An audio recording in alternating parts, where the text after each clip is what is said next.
আরে বাবা, কি বিশ্রী রান্না হয়েছে! তরকারিতে কি কোনো দেয়নি নাকি? কই গো রাধুনী ঠাকুর, কোথায় গেলে? এদিকে এসো। বলুন রানীমা। বলছি, তুমি তো রাজবাড়িতে দীর্ঘদিন ধরেই রান্না করছো, কিন্তু ইদানিং তোমার রান্না এত বেস্বাদ লাগছে কেন? সে তো আমি বলতে পারবো না, আমি তো আগের মতনই রান্না করি। ছোট মুখে বড় কথা বলছি, আমি কিছু বলতে চাই রানীমা। এই, তুই আবার পাকামো করতে এসছিস কেন রে? তোকে কি রানীমা ডেকেছেন নাকি? আহ, কি বলতে চাইছে শুনেই দেখি না, বলো। রানীমা, এখন আর রাধুনী ঠাকুর আগের মতো যত্ন নিয়ে রান্না করেন না। রান্নাঘরে পড়ে পড়ে ঘুমোয় আর তাড়াহুড়ো করে কোনো রকমে রান্না করে দেন। একদম বাজে কথা বলবি না। বাজে কথা না রানীমা, শিলনোড়ায় বাটতে ওনার কষ্ট হবে বলে আজকাল রাধুনী ঠাকুর শুধু জিরে ফোড়ন দিয়ে রান্না করেন। এত বেতন দিয়ে তোমাকে রাখা হয় কি এই ফাঁকিবাজির জন্যে? কি মানে, ভুল হয়ে গেছে। এর যদি এই ভুল করার ইচ্ছে হয় তাহলে তল্পি তল্পা গুটিয়ে বাড়ি গিয়ে ভুল করো, মনে থাকবে? মনে থাকবে মহারাজ। কি হচ্ছে বলো তো রানী? সকালে বাগানে পায়চারি করছিলাম, দেখি মালি একটা গাছেও জল দেয়নি। এই গরমে জল না পেলে যে গাছপালাগুলো মরে যাবে। সবাইকে এবার মনে হচ্ছে বলে বলে কাজ করাতে হবে।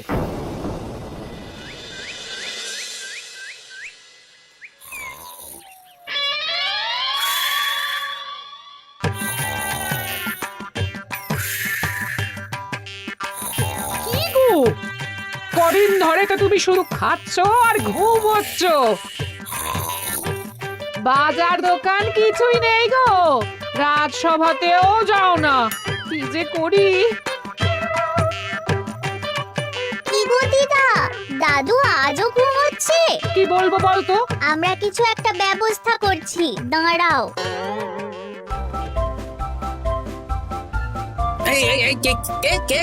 ওটা দাদু, আর কত ঘুমে? উড়ে বিন একটা সীমা থাকে। ওঠো বলছি, ওঠো, ওঠো না। আমি বুঝতে পারছি বাড়ির কাজ, বাজার দোকান এসব না করার জন্য তুমি পড়ে পড়ে ঘুমোচ্ছ। দাদু কাজে ফাঁকি দিচ্ছে দিদা। দে পুটি, আরে সরসরি দে দে।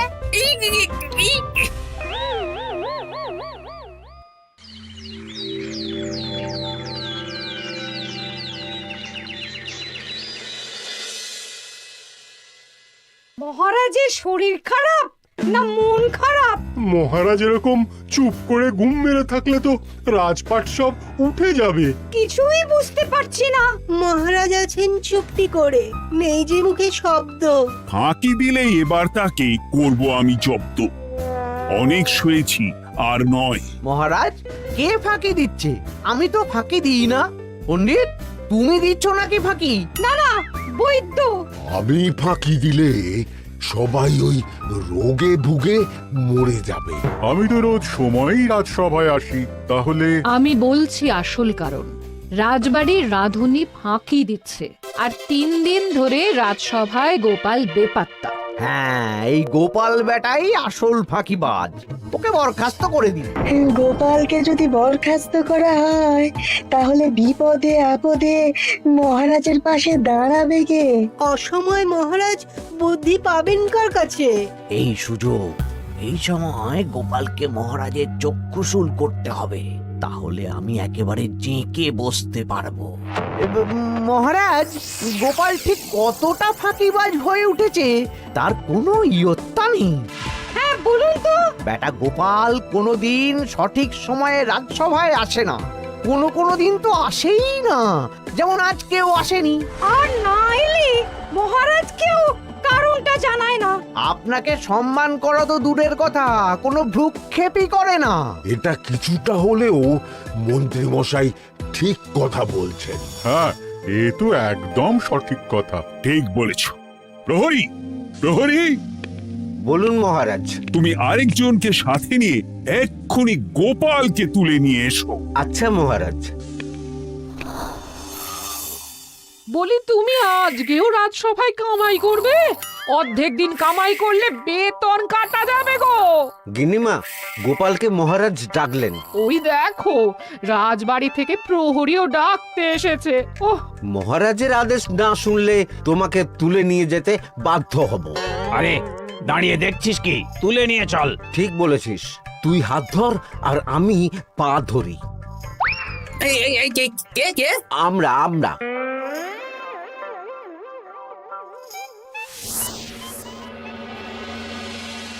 এসব কি গোপাল? তুমি বাড়িতে আছো, ঘুমোচ্ছ, অথচ রাজসভায় আসছো না, কি ব্যাপার? আগে মহারাজ, মস্তিষ্ককে বিশ্রাম দিয়ে বুদ্ধি বাড়াচ্ছিলাম। অনেক ব্যবহার হয়েছে তো, তাই একটু বিশ্রাম দরকার আর কি। আমার পুরো রাজসভাটাই ফাঁকিবাজ। আমি সবাইকেই বিদায় করব, আর গোপালকেও। এই সেরেছে, আমি ফাঁকিবাজ নই মহারাজ।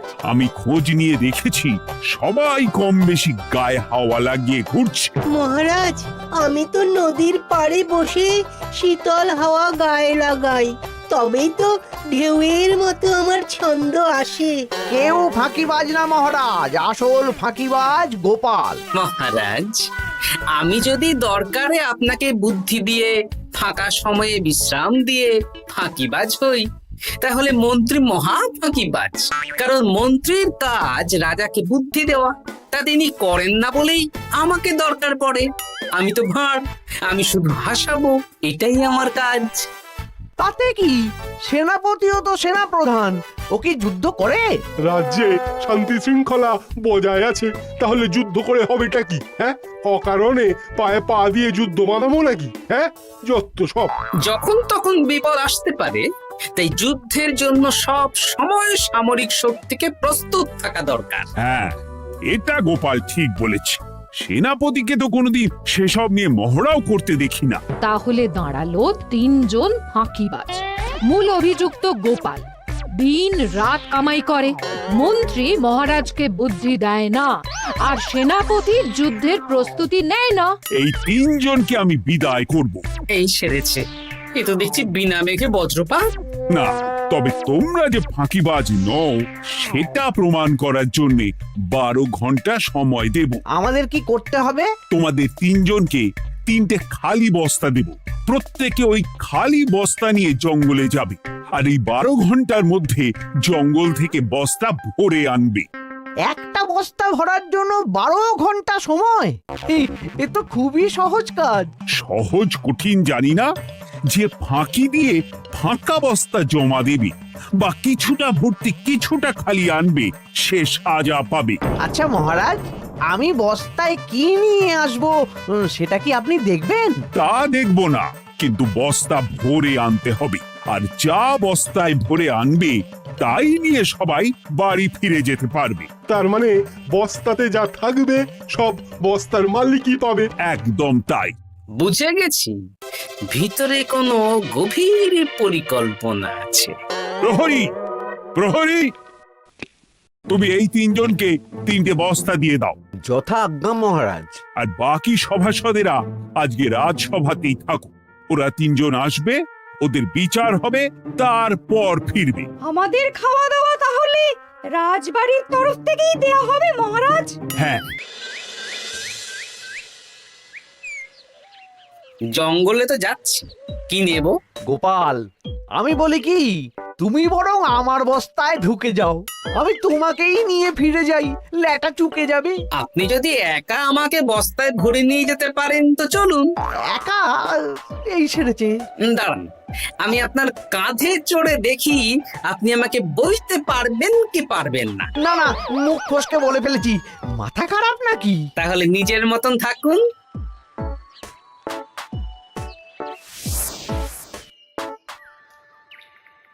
এমন কি বা আছে এই জঙ্গলে?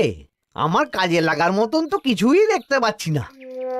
ওই তো ওই দিকটা একটু ছায়া আছে বেশ, ওই গাছের নিচে গিয়ে বিশ্রাম নেই।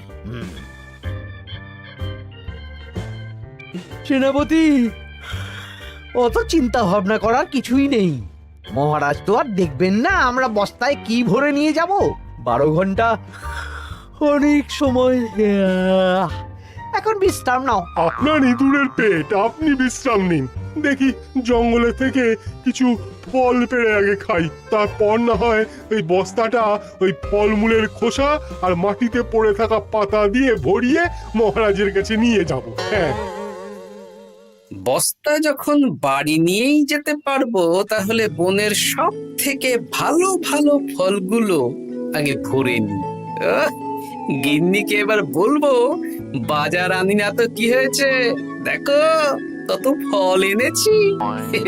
যাই, এর থেকে কিছু মহারাজকে ভেট দেব, মহারাজ বেশ খুশি হবেন।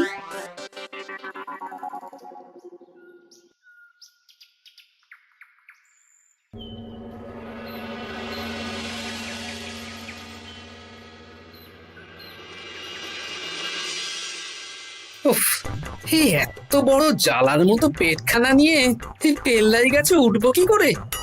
দূর দূর, আশেপাশে ঢিল পাথরও দেখতে পাচ্ছি না। এই বুড়ো বয়সে হাড়গোড় ভাঙলে সে এক খারাপ ব্যাপার হবে। আরে, দূরে ওদিক থেকে আওয়াজ পাওয়া যাচ্ছে, তার মানে এই বনে কেউ এসেছে। ভাই মদন, এই গাছটা ঝড়ে ভেঙে অনেক দিন পড়েছিল, এটা তো নেবই। তুই ওদিকে দেখ, কত মোটা একটা সেগুন গাছ রে। ওই গাছটা নিয়ে গেলে আমরা 1 বছর বসে খেতে পারবো। তাহলে আর দেরি কেন, হাত লাগা। আরে আরে আরে, করো কি, এগুলো সব আমাদের মহারাজ কৃষ্ণচন্দ্রের পছন্দের গাছ। ভুলেও এই গাছ কেটে নিয়ে যাওয়ার ভাবনা চিন্তা করো না। আর ওই সেগুন গাছটা তো মহারাজের সবচেয়ে প্রিয়। আরে মহারাজ কি করে জানবে শুনি?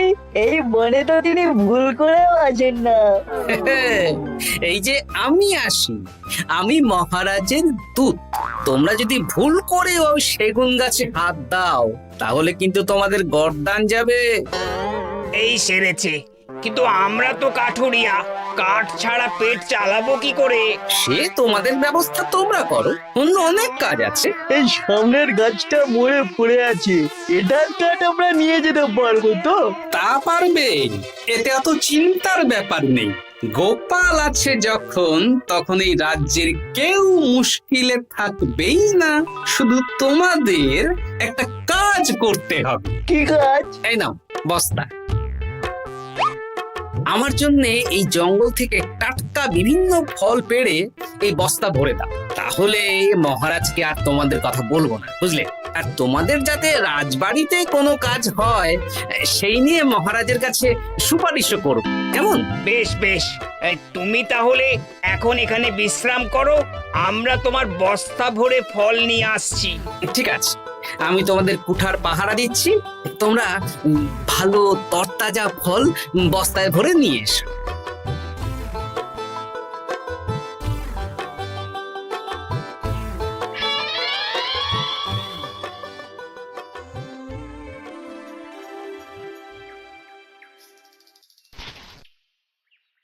ব্যাস ব্যাস ব্যাস, আমার বস্তায় পাতা ভরা হয়ে গেল, এবার যেতে হবে।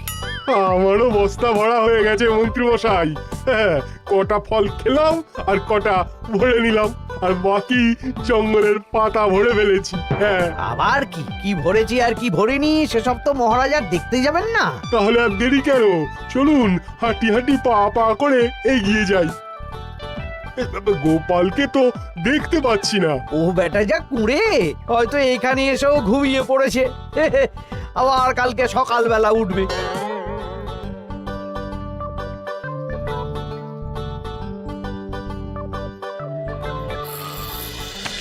এই যে ভাইয়া, এই যে। হ্যাঁ, কে কে? আমরা।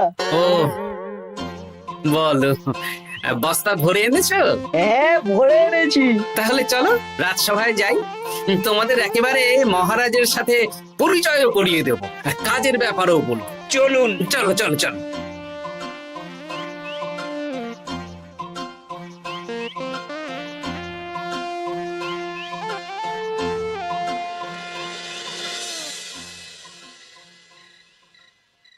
দেখা যাক মন্ত্রী সেনাপতি গোপাল কখন বস্তা ভরে আনে। এই তো চলে এসেছি, বিশ্রাম নিলাম, বস্তাও ভরে ফেললাম। এই দেখুন মহারাজ, আমিও বস্তা ভরে এনেছি। বাহ, তোমাদের বস্তা দেখে তো মনে হচ্ছে খুব হালকা। হ্যাঁ, আপনি যখন আমাদের বস্তা ভরে কি এনেছি সেটা দেখবেন না, তখন অত খাটাখাটনি করে কি লাভ মহারাজ? কিন্তু গোপালের এখনো অবধি দেখা নেই। ও কি সোনা গয়না ভরে আনছে? গোপাল যা কুঁড়ে আর ঘুম কাতুরে, হয়তো জঙ্গলেও ঘুমিয়েই পড়েছে। মহারাজ আপনি একটা কাজ করুন, আমাকে আর মন্ত্রী মশাইকে যুগ্মভাবে বিজয়ী ঘোষণা করে দিন, ব্যাস। এত তাড়া কিসের? বাবা বাবা বাবা, তোমরা তিনজনেই বস্তা ভরে এনেছো, আমি খুব খুশি। আমার কথা শুনে কাজ করেছো, তোমরা তিনজনেই বিজয়ী। এবার বাড়ি যাও, যাও। গোপাল কি করে বিজয়ী হয় মহারাজ? এই বস্তা ভরে নিয়ে আসাতেও তো ওর ফাঁকিবাজি ধরা পড়ছে। কিসের ফাঁকিবাজি? এই যে দুটো লোক তোমার হয়ে বস্তা বয়ে আনলো, সে তো মহারাজ সহ আমরা সবাই দেখতেই পেলাম। তা তো ঠিক, গোপাল নিজে হাতে বস্তা ভরে আনেনি। মহারাজ বস্তা ভরে আনতে বলেছেন, আমি এনেছি, এখানেই কথা শেষ। আমি কাকে দিয়ে বস্তা ভরালাম, কে আমাকে সাহায্য করলো, সেসব তো কোনো শর্ত আরোপ করা ছিল না। কিন্তু পরীক্ষাটা তো কে ফাঁকিবাজ সেটা প্রমাণ করার পরীক্ষা। এখানে তো তুমি ফাঁকি দিলে গোপাল। এটাও ঠিক কথা, তাহলে গোপালের শাস্তি পাওয়া উচিত। মহারাজ, আপনার শর্ত ছিল সেই ফাঁকিবাজ বলে প্রমাণিত হবে যে বস্তা খালি আনবে। এইখানে আপনি একটা ছোট্ট ভুল করেছেন মহারাজ। বস্তায় কি আছে সেটা দেখবেন না, আগেই বলে দিয়েছেন। তা তো বলেছি। আপনি নিশ্চয় জানেন, পাঠশালায় কিছু ছাত্রছাত্রী থাকে যারা পড়ার বইয়ে মুখ গুজে বসে থাকলেও পড়ায় তাদের মন থাকে না, মাথাতেও পড়া ঢোকে না, তাই সেই পড়া তাদের কোনো কাজে লাগে না। কি পণ্ডিত মশাই, এদেরকেই তো বলে ফাঁকিবাজ। বিলক্ষণ, এরাই ফাঁকিবাজ। ধন্যবাদ। তেমনি আমি যদি বলি সেনাপতি আর মন্ত্রী মশাই ওই ফাঁকিবাজদের মতনই ফাঁকি দিয়ে বস্তা ভরেছে, তাই ওদের বস্তা এত হালকা। সে তো আমি বুঝতেই পারছি। কিন্তু আমার বস্তায় যা জিনিস ভরে এনেছি তা একার পক্ষে সংগ্রহ করা মুশকিল ছিল, তাই আমি দুজনের সহযোগিতা নিয়েছি। মহারাজ, আপনি কি বস্তা খুলে দেখবেন নাকি? না না, আমি খুলে দেখলে আমার কথার খেলাপ হবে। এবার তো দেখছি আবার তিনজনের পরীক্ষা নিতে হবে। হ্যাঁ, নইলে প্রকৃত ফাঁকিবাজ কে সেটা প্রমাণ হবে না। কিন্তু ফাঁকিবাজ ধরার উপায় কি? মহারাজ, আমরা বরং আমাদের বস্তা নিয়ে বাড়ি না গিয়ে একদিন কারাগারেই থাকি, আর তাতেই প্রমাণ হবে এই বস্তায় সত্যি কি আছে যা আমাদের নিজেদের কাজে লাগবে। এটা ভালো বুদ্ধি। মহারাজ তখনই কারাগার থেকে আমাদের মুক্ত করবেন যখন আমরা আর থাকতে না পেরে ডাক দেব, আর যে আগে বেরোতে চাইবে সে সব থেকে বড় ফাঁকিবাজ, মানে যে আগু পিছু না ভেবে কাজ করে। বেশ, তাহলে তাই হোক। মহারাজ, কারাগারে শুধু জল ছাড়া আর কিচ্ছু দেওয়া হবে না, কারণ বস্তায় তো আর জল থাকতে পারে না। না না, তা কি করে হয়? শুধু জল? হ্যাঁ, আমি তো লোককে দিয়ে বস্তা ভরিয়েছি। আপনারা নিজে কি এমন কাজের জিনিস ভরেছেন সেটাই প্রমাণ হবে। বেশ, তাহলে তোমরা কারাগারে যাও। প্রহরী, ব্যবস্থা করো। আর এই দুজন কাঠুরিয়া বেশ কর্মঠ মহারাজ, যদি কোনো রাজবাড়ির কাজ থাকে এদের দিয়ে করাতে পারেন। আমার বাগানের মালিটা খুব ফাঁকি দিচ্ছে, তাহলে ওদের সাথে কথা বলে নিচ্ছি। যাও যাও, তোমরা কারাগারে যাও।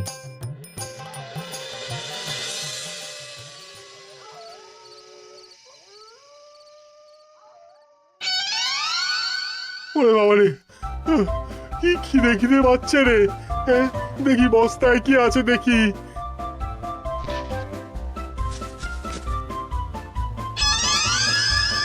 দু একটা পচা ফল, দেখি দেখি একটু ভালো আছে।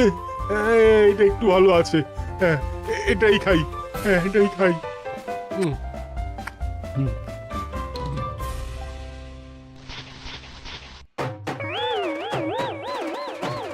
আমি তো শুধু পাতা ভরেছি, কি সেরেছি? আমাকে কি জল খেয়েই কাটাতে হবে? এবার আমি দেখি। আহা, টাটকা ফল আর জল, আমার কাছে যা ফল আছে এগুলো খেয়ে আরাম করে 5-6 দিন কেটে যাবে। ও গোপাল, আমাকেও কটা ফল দাও না গো। ও গোপাল, আপনি এখান থেকে উঠুন, অন্য বাগানে ফুল হয়ে ফুটুন। ফল খাবেন? হ্যাঁ, এখন কর্মফল ভোগ করুন। ওরে বাবা, জল খেয়ে আর কতক্ষণ কাটাবো?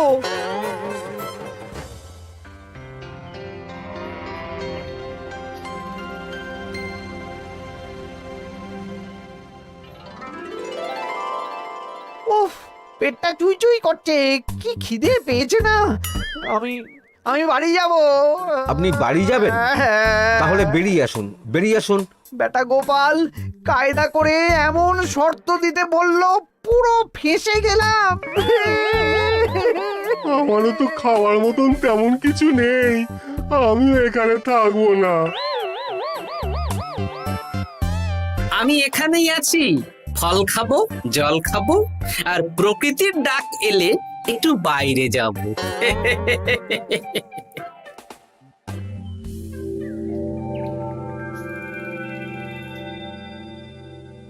এ কি, তোমরা কারাগারে এক রাতের বেশি তো থাকতেই পারলে না? কি আর করব বলুন মহারাজ, আমরা তো আর গোপালের মতন বস্তা ভরে টাটকা ফল নিয়ে আসিনি।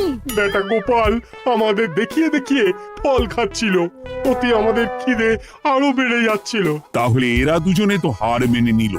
গোপাল কি করছে? গোপাল খাচ্ছে আর ঘুমোচ্ছে। ওকেও নিয়ে এসো। আচ্ছা মহারাজ।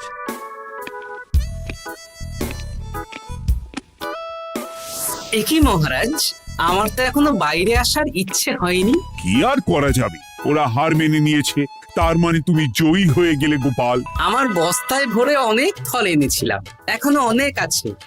আপনি তাহলে বাকি ফলগুলো নিয়ে নিন। তাহলে তো এটাই প্রমাণ হলো গোপাল কাজের সময় ফাঁকিবাজি দেয় না, শুধু বুদ্ধি বাড়ানোর জন্য একটু বেশি ঘুমোয়। এই নাও গোপাল, তোমার উপহার।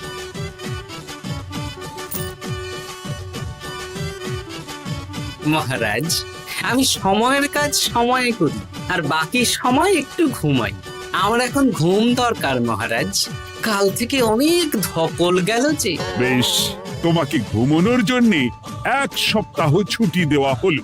ধন্যবাদ মহারাজ। কি সেনাপতি আর মন্ত্রী মশাই, এবার বুঝলেন তো, ফাঁকি দিলেই ফাঁকে পড়তে হয়, তাই কাজ করলে ভেবে চিন্তে করুন। চলি, খুব ঘুম পাচ্ছে।